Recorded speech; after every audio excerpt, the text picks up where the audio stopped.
Bonjour à tous, bienvenue pour ce nouveau numéro de NRTV fait son sport. Au programme aujourd'hui du triathlon avec notre invité Philippe Vasser. Bonjour Philippe. Bonjour. Pour ce triathlon, c'est la Vélopodole qui a lieu ce dimanche. On y revient dans un instant. On parlera aussi de hockey sur glace. Vous le connaissez, tout le monde le connaît dans la région. C'est Laurent Perroton. Bonjour Laurent. Bonjour. Le match, le dernier de la saison, avait lieu le week-end dernier. Les Bulldogs se sont fait un peu ramasser quand même. 8-3 contre Sion. C'était un match difficile. Ouais, c'était le dernier match, c'était mardi. Il faut savoir qu'on a enchaîné depuis un mois tous les jours entraînement au match. Et physiquement, on a eu une série longue. À chaque tiers, on a bien commencé, on était dominant. Et puis, au fur et à mesure du tiers, on a pris des goals sur des erreurs individuelles. Mais voilà, on est quand même grandement satisfait de la saison. Et du coup, la saison qui se termine maintenant, ça va reprendre au mois de mai. Donc c'est relativement rapide. La pause ne va pas être très longue. Non, il y a un mois de pause où il y a les entretiens individuels, la préparation de la prochaine saison au niveau de la planification et puis surtout au niveau des joueurs qui on va conserver, qui va partir sous d'autres équipes. Donc là, ça va être plus de l'administratif. Et puis donc les entretiens, en fait, c'est comme des entretiens de fin d'année. C'est ça, c'est un bilan de saison. Les joueurs donnent leur avis, l'entraîneur aussi, puis on essaye d'avancer. On essaye aussi de savoir un petit peu l'avenir des joueurs. Est-ce que le joueur a envie de rester? Et puis est-ce que nous, on a envie de le conserver? Puis on essaye de construire une équipe parce qu'on va monter en division supérieure, en Swiss Radio League. Donc là, il va falloir être très performant pour pouvoir se maintenir la première saison. Là, les implications pour le club, alors c'est plus de moyens financiers, mais ça reste quand même difficile. Ça reste difficile, mais bon, avec notre saison, on a quand même on attire un petit peu des sponsors. On a une équipe très jeune, donc on véhicule une image assez dynamique, donc ça peut être une bonne chose. Après, c'est clair qu'on ne fera pas partie des gros budgets de la Ligue, on le sait. On sera toujours une équipe de jeunes joueurs talentueux qui veulent aspirer à jouer en Ligue nationale, donc c'est un petit peu ça qu'on veut faire. Un mot, Laurent, on l'évoquait tout à l'heure hors antenne, c'est cette polémique qu'il y avait sur le côté suisse-allemand et suisse-romand. On a pu entendre dans la presse dire les Suisses alémaniques, pourquoi ils arrivent à réussir à gagner les championnats, c'est parce qu'ils ont le côté cadré et la discipline suisse-allemande. Toi, tu nous dis, il n'y a pas que ça. Non, il n'y a pas que ça. Il y a les moyens financiers. Évidemment que dans les moments décisifs, c'est les playmakers, c'est les joueurs qui ont du talent qui vont te faire la différence sur les situations spéciales.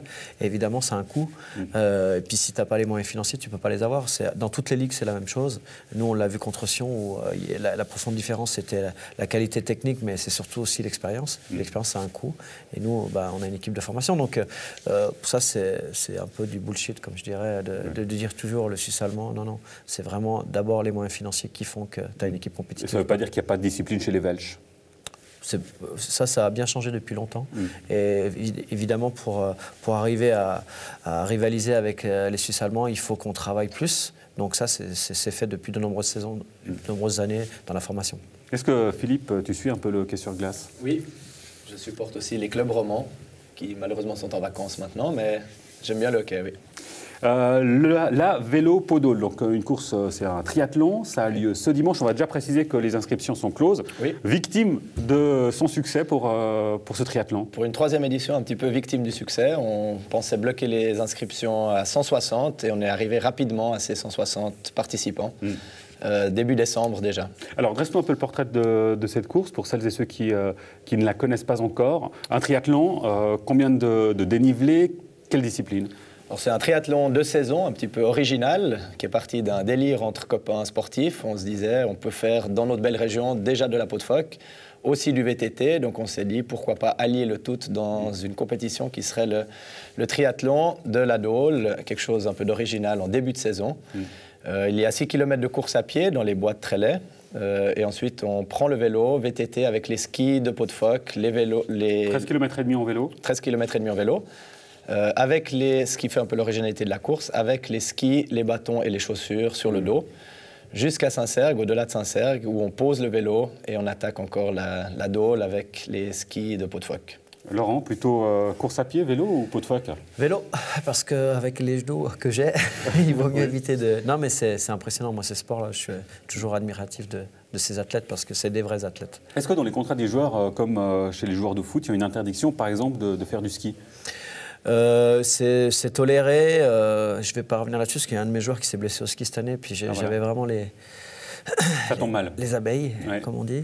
Mais non, ouais, bien sûr que évidemment tout ce qui est sport extrême comme ça, même ça peut être dangereux. Et puis s'il y a des blessures pendant la saison, bah, ça met en péril l'équipe. Donc évidemment que, mais dans les contrats professionnels, en Ligue nationale, bien sûr qu'il vaut mieux éviter d'aller au ski. On l'imagine. Philippe, il y a 3 catégories pour ce triathlon, femmes, hommes, et puis une catégorie équipe. Voilà. On a 20 équipes de 3 personnes qui chacun fait sa partie, donc chacun va courir et passer le témoin au suivant.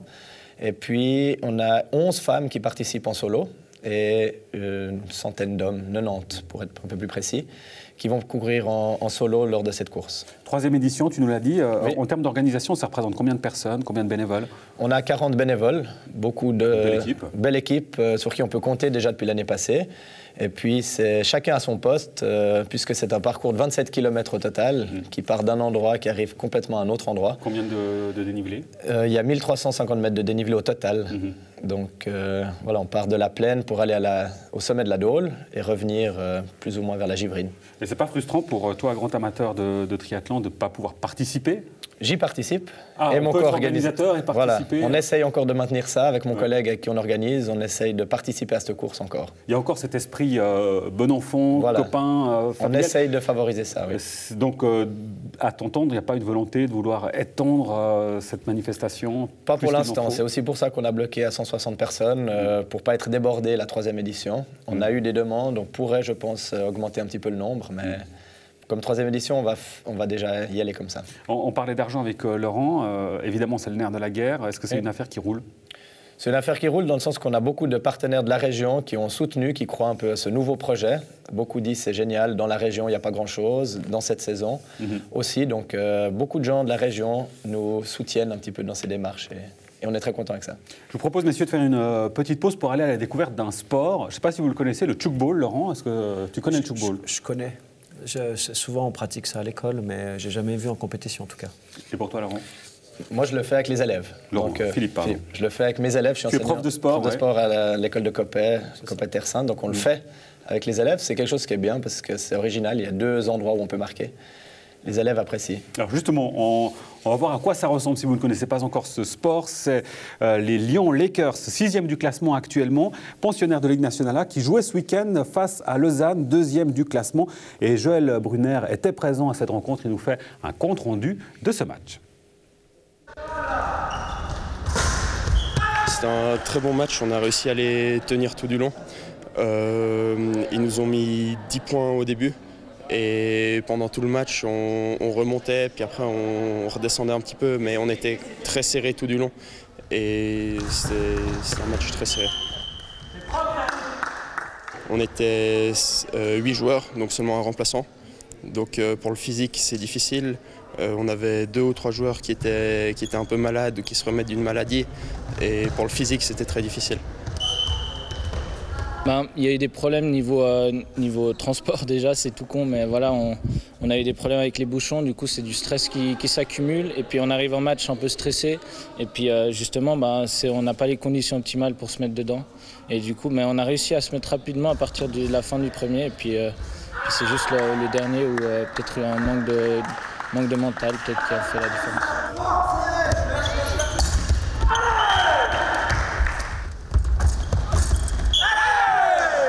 L'aspect vraiment positif du tchoukball, c'est qu'on peut crier, mais ça reste quand même dans cette ambiance fair play où on continue de dire les points si l'arbitre s'est trompé ou comme ça.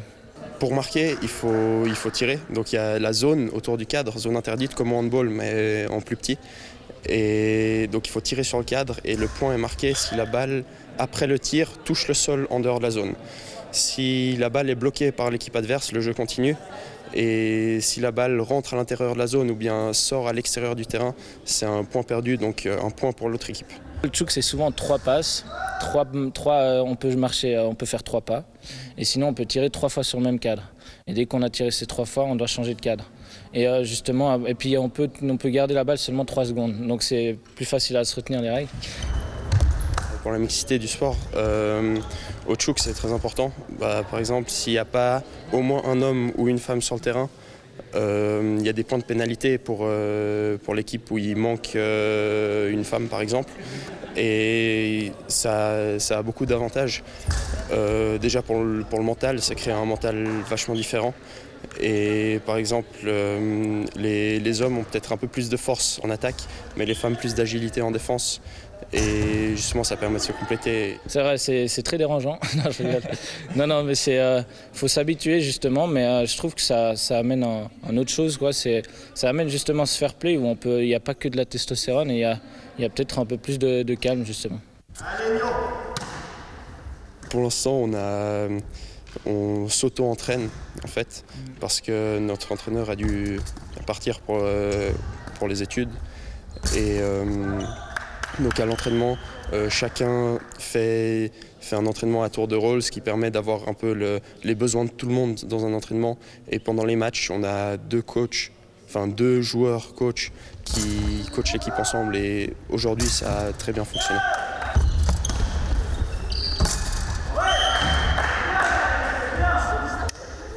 Voilà pour la découverte de ce sport, le tchoukball, avec une particularité, on l'a vu, un sport mixte, femmes et hommes compris dans la même équipe, c'est quelque chose qui serait inimaginable, Laurent, au hockey sur glace. Non, oui, bien évidemment, par rapport c'est un sport de contact. Déjà, dans la ligue féminine, dans les ligues C et B, il n'y a pas de contact, donc nous, c'est vraiment un sport de contact, donc ça ne serait pas vraiment possible. Ça, Philippe, c'est un élément parmi d'autres, on a pu le comprendre par rapport avec ce sujet de Joël Brunner, qui explique aussi pourquoi est-ce que c'est enseigné, ou en tout cas pourquoi on joue à ce sport dans les classes, à l'école. Il y a le côté fair play, le côté équipe, ouais, qui est intéressant. Puis on peut tout à fait intégrer des élèves féminines dans ce jeu-là, puisqu'il n'y a pas de contact. Et puis ça apporte un petit plus, je pense. Alors à l'époque, je me souviens, c'est déjà à mon époque à l'école, on jouait à ce sport-là. Et je me souviens que nous, en tout cas à ce moment-là, on découvrait ce sport, on ne le connaissait pas du tout. Donc je parle d'il y a peut-être 15 ans en arrière. Aujourd'hui, les élèves connaissent ce sport? Ils connaissent ce sport, c'est un sport qui est apprécié un peu en complément du handball, je pense, qui peut être fait, parce qu'il y a une autre approche, mais le principe reste plus ou moins le même. Et il y a ce côté original où on peut marquer des deux côtés. Quelque chose que l'on pratique aussi à l'école, en tout cas que l'on pratiquait, c'était le patin à glace, sur glace. Le hockey sur glace, est-ce que c'est quelque chose que l'on fait à l'école? Pas le hockey, c'est plutôt des sorties patinoires. Et ceux qui maîtrisent peuvent de temps en temps prendre une canne de hockey et on fait un moment hockey, mais il n'y a pas de sortie spécifique hockey. On ne peut pas mettre une canne dans n'importe quelle main? À n'importe qui, non. Ouais. Laurent, il y a d'abord le côté patinage qui reste dangereux. Si tu n'as pas les bons appuis, ça peut être très dangereux. Ouais. Puis il n'y a pas les équipements, donc c'est vrai que en cas de chute, si tu n'as pas d'équilibre, tu peux tomber avec la canne, tu peux te faire mal. Donc non, évidemment qu'il faut maîtriser le patinage avant. Pour les petits jeunes qui nous regardent et qui aimeraient se lancer dans le hockey ou qui commencent, quels sont les conseils que tu peux leur donner? Sur quoi ils doivent travailler au début? Déjà, prendre du plaisir, mais c'est vraiment sur tout ce qui est qualité technique, habilité, coordination. Parce qu'il faut utiliser les pieds, les mains. Et puis après, quand tu as des bons éléments techniques, tu peux ensuite voir le jeu. Donc après, vision, vitesse d'exécution, etc., ça vient plus tard. Mais c'est vraiment ce qu'ils aiment, les enfants, c'est tomber, glisser. Donc on fait pas mal d'exercices là-dessus. Puis ça leur amène la coordination. Mais plus ils commencent jeunes, plus ils adhèrent vite aux habiletés techniques. Je reviens sur le triathlon. La vélopodole, on le rappelle, c'est dimanche. Du vélo, de la course à pied, du vélo et de la peau de phoque. J'imagine la course à pied, tu le fais avec tes élèves. Oui. Vélo et peau de phoque, peut-être moins? On a, dans le cadre du sport facultatif, des sorties VTT. Oui. Et puis il y a des sorties de vélo organisées par classe avec des personnes qui s'en occupent, mais pas du tout ce qui est ski de randonnée. On fait des sorties de ski de fond biathlon. On a la région aussi qui permet de le faire. Mais pas encore, c'est un petit peu jeune, je pense, le ski de randonnée. Et pourtant, la peau de phoque, c'est quelque chose qui revient en force. Depuis quelques années, on voit que même parmi les jeunes, c'est quelque chose qui est apprécié.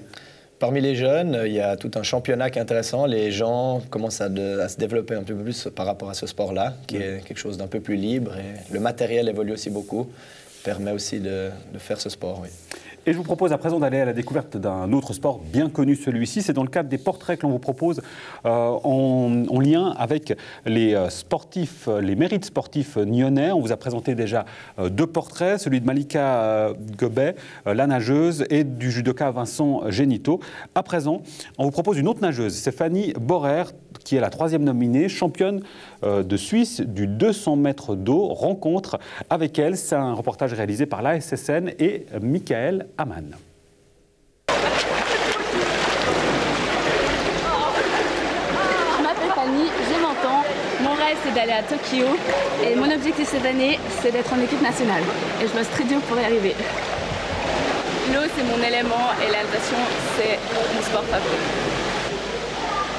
Fanny Borer, 20 ans, est membre du cercle des nageurs de Nyon. Sa devise, quand on veut, on peut. Elle s'entraîne 5 à 6 fois par semaine. Les longueurs de bassin ne l'effraient pas. Pour son entraîneur, travailler avec Fanny est un vrai plaisir. C'est grâce à ces nageuses-là qu'on arrive à avoir de la passion toujours entraînée. Elle est toujours présente à l'entraînement, elle s'investit toujours à 100%. Elle sait où sont ses objectifs, où c'est qu'elle veut aller. Et c'est super intéressant de pouvoir continuer à travailler avec elle, puis d'avoir travaillé toutes ces années avec elle. Fanny excelle sur 200 mètres d'eau. Elle possède la 3e meilleure performance suisse de tous les temps, le résultat d'un travail assidu, ingrat, mais parfois décourageant. Par moments, c'est dur, surtout quand on n'en peut plus, la fatigue. Souvent, je me suis dit, oh là là, j'ai envie d'arrêter, j'y arrive plus. Mais j'ai toujours eu l'espoir et réussi à remonter la pente avec mes amis, mon entraîneur et ma famille. Son meilleur temps, 2 minutes 18-40, ne lui permet pas encore d'être performante au niveau international. Mais Fanny a l'appétit d'un loup quand il s'agit de manger des centièmes. Le loup, c'est mon animal préféré et pour moi, c'est un peu mon caractère, le sauvage, d'avoir envie d'être à fond, quoi. Être à fond et repousser ses limites, telles sont les motivations de Fanny Borer, qui rêve d'un titre national dans 2 semaines à Genève. Voilà pour ce portrait. Le point de vue de l'entraîneur, Laurent, est-ce que c'est un mythe de se dire l'entraîneur, quand il repère un joueur, en quelques secondes, il sait qu'il va le prendre? Ouais, sur des éléments techniques. Après, dans un sport co, ce qui est un peu différent, c'est aussi la mentalité. Parce que on vit ensemble. Là, par exemple, ça fait un mois qu'on voit plus les joueurs, l'équipe que notre famille. Donc, si tu as un gars qui ne rentre pas dans le moule et puis qui est vraiment désagréable, ça peut poser des problèmes. Mais après, dans un sport individuel, évidemment que la mentalité aussi de gagneur, etc., comme on voit cette jeune fille, ça peut être tout de suite un élément important. Le sport, Philippe, c'est un facteur d'intégration très important. On nous le dit souvent ici sur ce plateau avec les responsables des clubs romans. Du point de vue du prof, cette fois-ci, quand tu vois tes élèves, j'imagine que tu arrives facilement à repérer celui qui a des potentiels ou celle qui a des potentiels et qui pourrait faire une carrière sportive. On voit, je pense, dans le cas de la gym, effectivement, les élèves un peu doués, on parlait de coordination, et c'est... Les élèves avec lesquels je travaille entre 10 et 12 ans, c'est vrai que c'est là où c'est très important. Et on repère ceux qui sont à l'aise, ceux qui ont de la chance de faire du sport à l'extérieur avec leur famille. Et ça se repère assez facilement aussi dans le cas de la gym. Et là, le rôle du prof peut être très important. Oui. Quelle est la limite? Jusqu'où est-ce que tu peux aller pour pousser l'élève à se lancer plus fortement dans le sport? Bon, on peut l'encourager à aller vers des clubs, faire rencontrer des dirigeants de clubs pour aller un petit peu plus loin pour parler un peu de compétition après. C'est vrai qu'à la gym, on est plutôt l'esprit fair-play et convivial, vu que la gym est faite de manière mixte aussi. Donc, on doit faire ces cours obligatoires, mais après aller un peu plus loin en direction de la compétition. Bon, le sport, ça reste quelque chose de sympa, c'est pas les maths. Voilà, ils viennent avec un bon état d'esprit en général au cours de sport. Philippe Vasser de la Vélo Podol, ça a lieu ce dimanche 19 mars. Les inscriptions sont closes, mais évidemment, pour les personnes qui seraient intéressées, le public est bienvenu. Oui, dès 11h sur le site de la transition, soit à l'arrivée à 9h, soit à l'arrivée, dès 11h, les premiers concurrents devraient passer la ligne d'arrivée. Voilà. Et si vous voulez venir encourager Philippe, on l'aura compris, puisqu'il court. Participe. C'est la bonne occasion. Merci Laurent pour ta présence. Bonne chance pour ces entretiens, parce que d'être de l'autre côté, c'est pas évident non plus. Non. Tout de bon. Merci. Et bonne suite pour la prochaine saison qui arrive. Merci pour votre fidélité. On se retrouve la semaine prochaine pour un nouveau numéro. Bonne suite de programme sur NRTV. À tout bientôt. Ciao.